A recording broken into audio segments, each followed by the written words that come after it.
Gaza में Israel ने बहुत बड़ा हमला किया है। गाजा के अबू हसीरा स्ट्रीट पर ताजा मिसाइल अटैक हुआ है, जिसकी तस्वीरें हम आपको दिखा रहे हैं। ये देखिए कैसे जान बचाकर इधर उधर भागते नजर आ रहे हैं गाजा के लोग। ट्रंप नेतन्याहू के बीच बातचीत के दौरान भी इजराइल यूं ही गाजा पर अटैक करता रहा।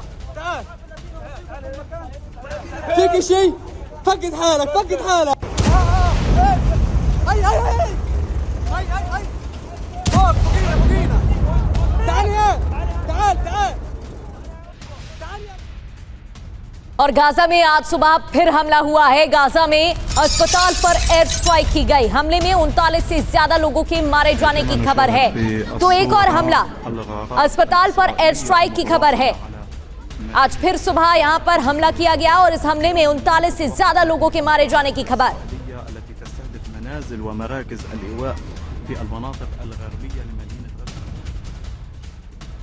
और 24 घंटे में गाजा पर 140 से ज्यादा हमले किए हैं इजराइल ने।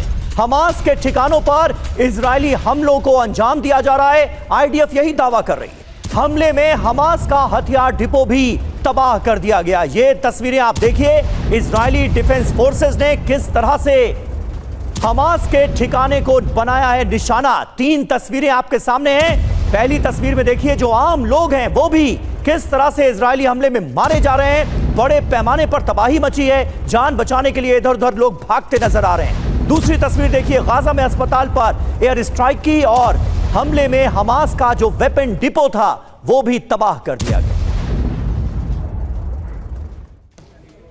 तो गाजा में युद्ध रोकने के लिए ट्रंप का पीस प्लान। बड़ी जानकारी, हमास को 72 घंटे में रिहा करने होंगे सभी बंधक। एक बंधक के बदले 15 फिलिस्तीनियों को रिहा करेगा इजराइल। मीटिंग हुई, दोनों के बीच बातचीत। अमेरिकी राष्ट्रपति डोनाल्ड ट्रंप और नेतन्याहू के बीच बातचीत हुई है और इस दौरान ट्रंप ने 20 बंधकों की शांति योजना पर नेतन्याहू से बात की है। 20 बिंदुओं पर बात हुई है और यह भी कहा गया है कि एक बंधक को रिलीज किया जाएगा। तो एक नया अध्याय शुरू करने की बात कर रहे हैं डोनाल्ड ट्रंप, और नेतन्याहू ने ट्रंप की शांति योजना का समर्थन किया है। सभी बंधकों को इजराइल लाया जाएगा, ये कहा नेतन्याहू ने। हमास की सैन्य क्षमताओं को नष्ट किया जाएगा, कह रहे हैं नेतन्याहू। तो इजराइल, यहां पर आप इजराइल के पीएम को सुन रहे थे। नेतन्याहू ने अपनी तरफ से सभी बातों को रखा है, लेकिन नेतन्याहू ने हमास के सामने अपनी शर्त भी रखी है। गाजा में हमास का राज खत्म हो, यह नेतन्याहू की तरफ से कहा गया है। गाजा में आम नागरिकों का राज हो। तो कुल मिलाकर गाजा में हमास के खात्मे, यानी हमास के शासन के खात्मे और नागरिक शासन लाने की बात कर रहे हैं नेतन्याहू। गाजा में शांति प्लान के लिए ट्रंप ने 20 पॉइंट्स सामने रखे हैं, जिसमें से अहम प्लान क्या है वो आपको बता देते हैं। गाजा में ट्रंप का शांति प्लान समझिए। गाजा को आतंक मुक्त किया जाएगा। दोनों की सहमति पर जंग तुरंत खत्म होगी। हमास 72 घंटे के अंदर अंदर सभी बंधकों को रिहा करेगा। इजराइल में कैद गाजा के लोगों की भी इसके बदले रिहाई होगी। हथियार छोड़ने वाले हमास के लड़ाकों को माफ किया जाएगा। गाजा का नियंत्रण गैर राजनीतिक फिलिस्तीनी समिति के पास जाएगा। गाजा में हमास की कोई भूमिका अब नहीं होगी। अमेरिका और अरब देश मिलकर अंतरराष्ट्रीय सेना की यहां पर तैनाती करेंगे। इजराइल गाजा पर कब्जा नहीं करेगा। जो प्लानिंग नजर आ रही थी नेतन्याहू की, उसे अंजाम नहीं दिया जाएगा। यह भी इस 20 सूत्रीय एजेंडे का हिस्सा है। हमारे साथ इस वक्त 3 खास मेहमान मौजूद हैं। मनीष झा हमारे सहयोगी हमारे साथ मौजूद हैं। तमाम अहम खबरें लगातार हम तक पहुंचा रहे हैं इस डील से जुड़ी। और मेजर जनरल ए.के. सिवाच बतौर डिफेंस एक्सपर्ट हमारे साथ जुड़ चुके हैं। पूर्व राजदूत सुशील कुमार सिंघल जी भी हमारे साथ मौजूद हैं। मनीष, ये राह अब आसान नजर आ रही है क्या? गाजा और इजराइल के बीच जो जंग चल रही है, गाजा में जिस तरह से हजारों लोगों की मौतें हो रही हैं इजरायली हमले में, क्या यह सिलसिला रुकते हुए आप देख रहे हैं या इस राह में अभी भी कई रोड़े हैं? देखिए, सबसे बड़ी बात है कि भारत समेत दुनिया के तमाम देशों ने इस पीस प्लान का समर्थन किया है, लेकिन मुझे संदेह है कि ये एक्चुअल में लागू हो पाएगा। युद्ध क्षेत्र के जो मेरे अनुभव हैं उसके आधार पे मैं हमेशा मानता हूं कि किसी भी युद्ध को रोकने के लिए दो चीजें बहुत जरूरी होती है। पहली चीज दोनों पक्षों के बीच का भरोसा, और दूसरा जो मीडिएटर है उसकी साख। यहां पर इजराइल और जो दूसरा पक्ष है उनके बीच भरोसे की कमी है, और प्रेसिडेंट ट्रंप की वो साख इस मामले में है नहीं जिनकी बात हमास मानेगा। किसी ने नहीं सोचा था कि इजराइल माफी मांगेगा, लेकिन उसने कतर से माफी मांग लिया है। बिल्कुल। लेकिन आप देखिए कि क्या अगले 72 घंटे के अंदर बंधक रिहा होंगे, ये सबसे बड़ी बात है। हमास बंधकों को अगर रिहा नहीं करता तो ये सारा पीस प्लान धरे का धरा रह जाएगा। हालांकि हमास के जो भी एडवाइजर हैं या हमास को जो भी कंट्रोल करने वाले लोग हैं, उनको चाहिए कि यही सही समय है जब वो बंधकों को रिहा करके दुनिया भर से और समर्थन हासिल कर सकते हैं। लेकिन मुझे संदेह है कि बंधक रिहा होंगे, और एक बार बंधक रिहा नहीं हुए तो फिर ये सारी कवायद धरी की धरी रह जाएगी और युद्ध और अधिक चरम रूप में दिखाई देगा, जो मुझे होता हुआ दिख रहा है यहां पर। बिल्कुल मनीष, और अगर बंधक रिहा नहीं होते तो सारे दावे भी फेल हो जाएंगे। ट्रंप के शांति समझौते पर हमास के सदस्य का बयान सामने आया। हमास सदस्य मोहम्मद मर्दवी ने अल जजीरा को इंटरव्यू दिया है और कहा कि ट्रंप का प्रस्ताव इजराइल के पक्ष में है। प्रस्ताव से युद्ध थमेगा नहीं बल्कि जारी रहेगा। हमास को पूरी योजना पर लिखित प्रस्ताव देना होगा। किसी भी हमास नेता को अब तक प्रस्ताव नहीं मिला। और वहीं मिडिल ईस्ट में शांति को लेकर डोनाल्ड ट्रंप का एक बयान आपको बताते हैं। गाजा के साथ मिडिल ईस्ट में शांति जरूरी है, ये कहा है डोनाल्ड ट्रंप ने। नेतन्याहू के साथ ईरान के मुद्दे पर भी बातचीत हुई है। ट्रंप क्या कह रहे हैं सुनिए जरा। और इतना ही नहीं, इस बीच अमेरिका से नेतन्याहू ने हमास को धमकी दी है। कहा है कि डील को खारिज किया तो अंजाम बुरा होगा। अपने दम पर हमास का सफाया करेंगे, ये बात भी कही है। गाजा में सभी लक्ष्य हासिल करेंगे।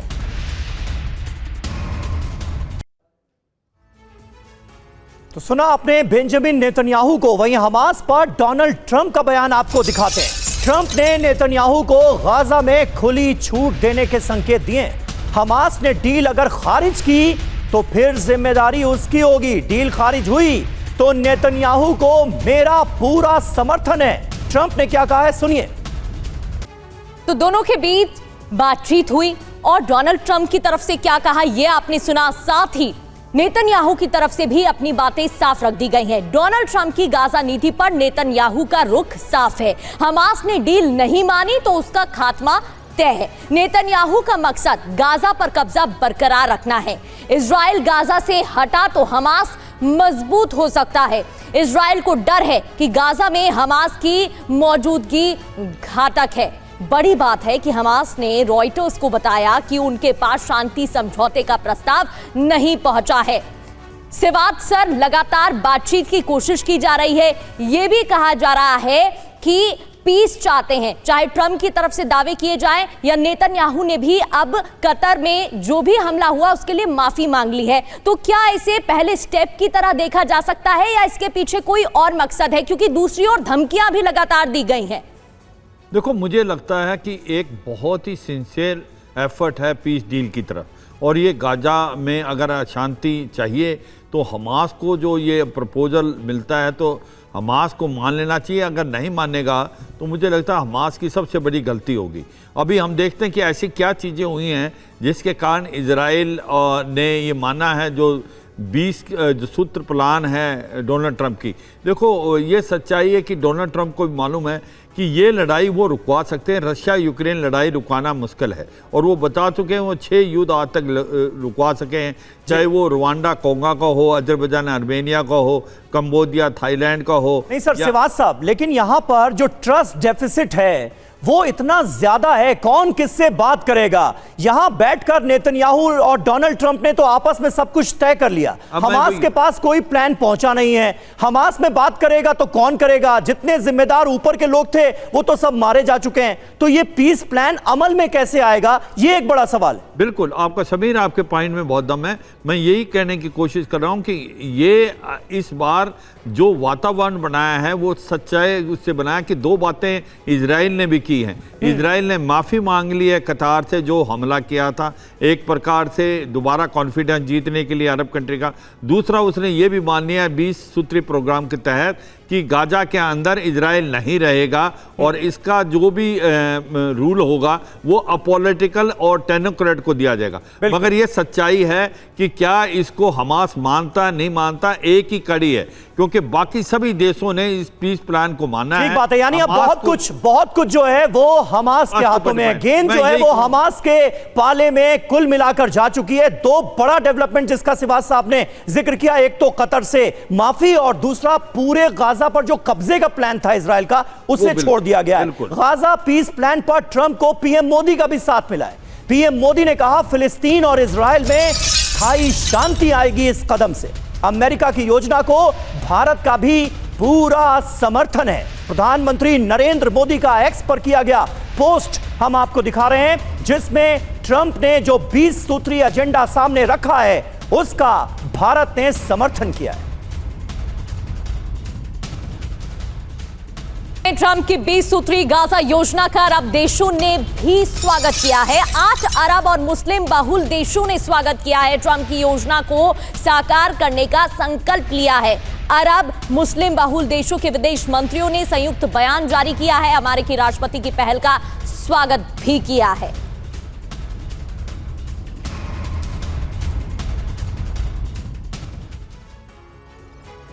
तो ट्रंप का गाजा प्लान, नेतन्याहू के साथ मुस्लिम बहुल देश भी ट्रंप के गाजा प्लान पर 8 देशों ने अपनी मोहर लगा दी है। 8 अरब और मुस्लिम बहुल देशों ने इसका स्वागत किया है। इन 8 देशों में इजराइल का विरोध करने वाले देश भी शामिल हैं। यह बहुत खास बात है। ट्रंप की योजना को आगे ले जाने का संकल्प लिया गया है। लेकिन किन किन देशों ने स्वागत किया है यह भी जान लीजिए। सऊदी अरब, जॉर्डन, संयुक्त अरब अमीरात, तुर्की, कतर, मिस्र, इंडोनेशिया, पाकिस्तान, ये वो देश हैं जिन्होंने स्वागत किया है। जी हां, और अरब देशों के लिए गाजा कितना अहम है यह भी जान लीजिए। गाजा अरब देशों की जनता की भावना से जुड़ा हुआ है। कतर, तुर्की, फिलिस्तीन की मदद करते आए हैं ये देश। अब्राहम समझौते से यूएई, सऊदी अरब से इजराइल के रिश्ते सामान्य हुए। हालांकि तब से लेकर अब तक हालात बहुत बदले भी हैं। बड़ी बात यह है कि ट्रंप की गाजा प्लानिंग बिना अरब देशों की मदद के कारगर साबित नहीं हो सकती है। लेकिन कुल मिलाकर सिंघल साहब, ये अरब देशों के नेताओं से जो डोनाल्ड ट्रंप ने मुलाकात की थी उसका अब आउटकम भी हमें देखने को मिल रहा है। जिस तरह से ये सपोर्ट सामने आया है उनके 20 सूत्रीय एजेंडे को लेकर, क्या लगता है इस बार सलूशन निकल जाएगा? देखिए, ऐसा है, प्रेसिडेंट ट्रंप ने मुस्लिम देशों से, जैसा कि आपने कहा, यूएन के जब यूएन जी एड्रेस करने गए थे न्यूयॉर्क में, उन्होंने 8 देशों इन्हीं देशों से बातचीत की थी। तो मेरे विचार से उन्होंने ये प्लान जो है 20 पॉइंट प्लान है वो डिस्कस किया। लेकिन ये समस्या जो मुझे इसमें नज़र आ रही है वो ये है कि हमास से अभी तक किसी ने बात नहीं की है। और जिस तरह से उनको बोला जा रहा है कि भाई डेडलाइन के साथ में बात की है कि दिस इज़ ऑन टेबल, या और हमास को उन्होंने अभी तक उसको अभी कॉन्फिडेंस में भी नहीं लिया है, ना उनको राइटिंग में दिया है। तो वो मुझे उसमें वहाँ एक समस्या नज़र आ रही है, क्योंकि सारा जो काम करना है इसमें हमास ने करना है। उन्होंने मानना है कि भाई हम हथियार छोड़ेंगे, उन्होंने जो बंधक हैं उनको छोड़ना है, उन्होंने ये मानना है कि भाई हम कोई हिस्सा नहीं लेंगे। लेकिन जब तक हमास इसके लिए तैयार नहीं होगा, उनसे बातचीत नहीं करी जाएगी, तब तक इसको इम्प्लीमेंट कैसे होगा? फिर तो यही चलता रहे। अगर उन्होंने नहीं मानी, जैसा कि धमकी दी जा रही है कि भाई इन्होंने नहीं माना तो हम ये कार्रवाई जारी रखेंगे। तो इस जो 20 पॉइंट प्रोग्राम इतनी हमने तैयारी के साथ में इसको प्रेजेंट किया है, उसका फिर हमें नतीजा क्या निकला हमारे लिए? और कतार से खैर इन्होंने माफ़ी मांग ली इजराइल ने, तो उन्होंने अटैक ही क्यों किया था अगर इस तरह से माफ़ी मांगी जानी थी? तो मुझे जो लग रहा है कि जब तक हमास को इसको कॉन्फिडेंस में नहीं लिया जाएगा, जब तक हमास पर या तो किसी तरह का प्रेशर डाला जाए या उनके साथ बातचीत करी जाए, तब तक ये खाली धमकी दे करके 72 घंटे की और इस तरह की धमकी देकर के मेरे विचार से कोई प्रैक्टिकल ये मेरे को नहीं नजर होता हुआ नजर आ। बिल्कुल बिल्कुल ठीक कहा सर आपने। हमास का इस पर क्या रिएक्शन होगा, क्या वो प्रस्ताव मानेगा, और क्या इतनी जो लंबी जंग चल रही है वो इस प्रस्ताव के बाद शांत हो जाएगी, ये बड़ा सवाल है। इस बीच एक और बड़ी खबर, नेतन्याहू ने कतर से माफी मांगी है। दोहा पर हमले के लिए नेतन्याहू ने माफी मांगी। कतर में अधिकारियों की मौत पर खेद जताया। नेतन्याहू ने कतर से कहा भविष्य में दोबारा हमला नहीं करेगा। नेतन्याहू ने व्हाइट हाउस से कतर के पीएम को फोन किया। तो मुझे अफसोस है कि इजराइल ने कतर में जो हमला किया उसमें बेकसूर नागरिक भी मारे गए और इसके लिए खेद जताया है नेतन्याहू ने। नेतन्याहू ने माना कि कतर पर हमला करके इजराइल ने गलती की।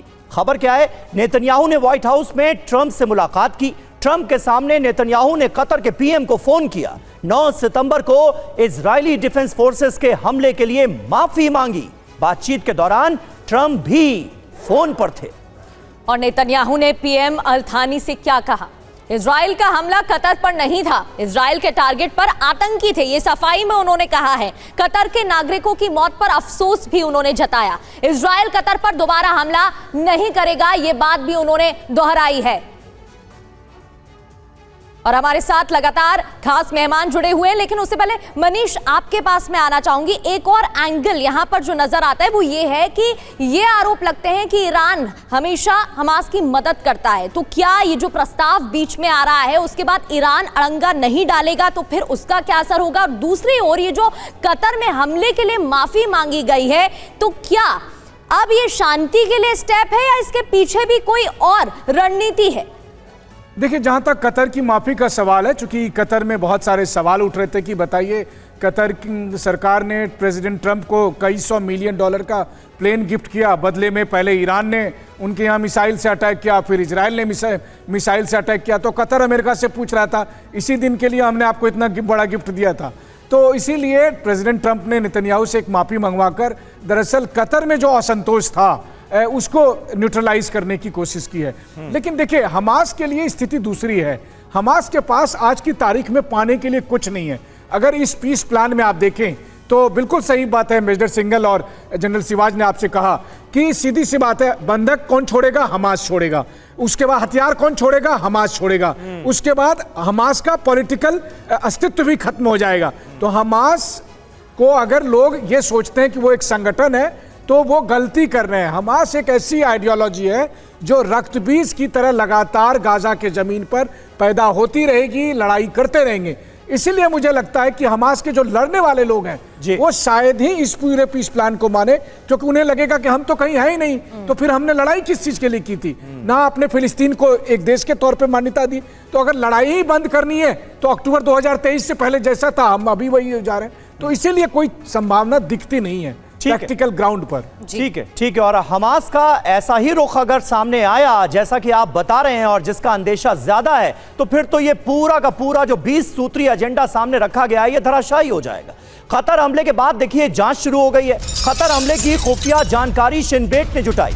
इजराइल की आंतरिक सुरक्षा एजेंसी है शिन बेट खुफिया सोर्स की जांच में जुटी है। द टाइम्स ऑफ इजराइल के हवाले से यह खबर भी सामने आ रही है।